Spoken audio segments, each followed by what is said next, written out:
Dépôt de gerbes. Gerbe de l'Arac de Grigny, déposé par M. Bernard Launay, président de l'Arac de Grigny.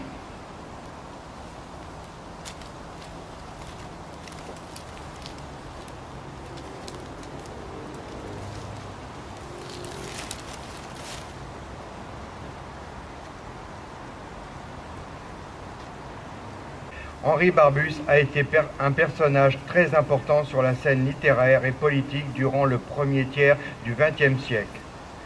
C'est volontairement qu'il part à la guerre de 1914 en croyant qu'elle était juste. 22 mois plus tard, il est blessé, puis réformé. En 1916, il écrit alors « Le Feu » où il dénonce les méfaits de cette guerre, ce qui lui vaudra d'obtenir le prix Goncourt 1916. Alors que le prix Goncourt 1915 faisait l'apologie de la guerre. Fermez le banc. Nous allons maintenant observer une minute de silence.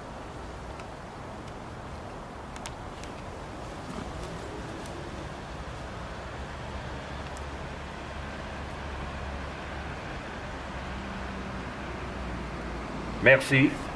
C'est la fin de la cérémonie, alors nous nous donnons rendez-vous au monument aux morts pour la commémoration de l'armistice de 1918.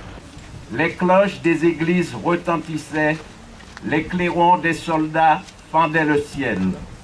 Nous sommes aujourd'hui rassemblés au pied du monument pour commémorer le 96e anniversaire de cet armistice.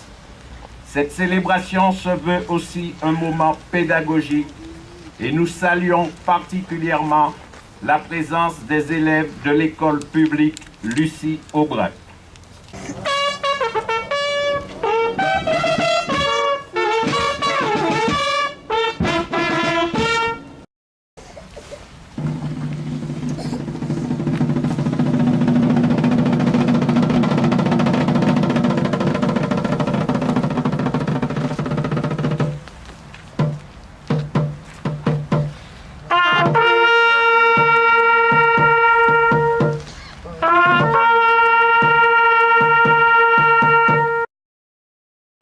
Le 11 novembre, c'est la signature de l'armistice.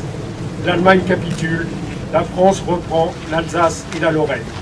Rendons hommage à tous ces soldats, de métropole, d'outre-mer, des pays alliés, qui ont fait preuve d'un courage exemplaire méritant notre reconnaissance. Il y a aujourd'hui 96 ans, le 11e jour, du 11e mois, à la 11e heure, les armes se taisaient enfin. L'armistice signé à Retonde, près de Compiègne, mettait fin à une fureur guerrière et un déluge de haine hors du commun qui dura 4 longues années, qui avait entraîné le monde dans une forme inédite de sauvagerie de masse. Gardons en mémoire l'incorporation forcée des indigènes de la force noire, ces poilus d'ailleurs, troupes coloniales de près de 700 000 hommes que l'on fit venir des 4 coins de l'Empire. L'Afrique du Nord en fournit 300 000 soldats, pour moitié des Algériens. On leva de l'Afrique équatoriale et occidentale française d'alors quelques 200 000 tirailleurs, connus sous le nom générique de tirailleurs sénégalais, mais dont les effectifs comptèrent en réalité pas moins de 50 origines différentes. On y retrouva des combattants de Martinique, de la Guadeloupe, de la Nouvelle-Calédonie, de la Réunion, mais aussi des Comores et de Madagascar. Également près de 50 000 Indochinois, tous enrôlés dans l'infanterie en première ligne, et auxquels la France refusera de reconnaître le statut d'anciens combattants. Ils ont pourtant droit au souvenir et au respect, à égalité de mémoire avec tous les anciens combattants. Notre ville paya un lourd tribut à cette horreur. 23 de nos concitoyens y périrent. 23 hommes fauchés par ce massacre. 23 hommes dont les noms figurent sur notre monument aux morts. Notre ville et ses habitants furent d'ailleurs impliqués, bien malgré eux, et bien loin parfois des champs de bataille. Sait-on par exemple que notre Ferme-Neuve fut utilisé à l'époque comme hôpital militaire et que cette même Ferme-Neuve fut, dès 1915, un lieu d'expérimentation où se prépara le retour au travail de la terre des mutiniers de guerre.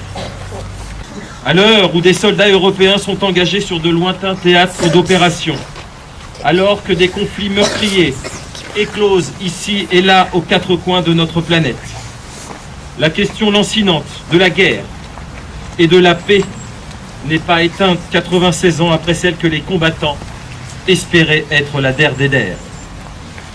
Aujourd'hui, dans notre monde instable et en mutation, la culture de paix, celle entre autres de Jean Jaurès, d'Henri Barbusse que nous venons d'honorer, ou de Romain Rolland, demeure notre bien commun le plus précieux.